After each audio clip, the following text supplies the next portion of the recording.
Yeah. And we went outside. We were staying in one of the beach ballets that were here on the beach. And we went out while the earthquake was going on. Our neighbor and best friend, Kenny, was right down the way, and he went like this, like this. And just when he was running out of air, the water receded. My husband was the kid and the baby lived. When I got to the top of the hill, because this is really the only hillside here in Salipanga that is easy access to, the water actually went probably 100 feet up the hill and washed off our hillside columns from their foundation. Water is now calm, but the tragedy and devastation is gonna be with people that experience it firsthand, like Carol, for a very long time. Carol, they will.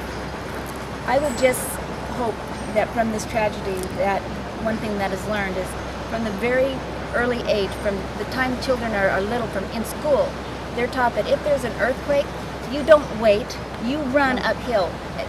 You don't wait for a siren, you don't wait for the ocean to go out. If you feel an earthquake, you run. You're on an island, you're surrounded by water, and this could happen at any time. Our employees said, Carol, get in your car and drive uphill. Well, the water was already coming. There's no time to run, and the small children that died were running down the road, but they're running sideways to the ocean. And you don't get in a car and run sideways. You have to run up the hill. Follow where the animals go. When there's an earthquake, you'll notice that The animals, the birds, everything goes, they leave.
Bye.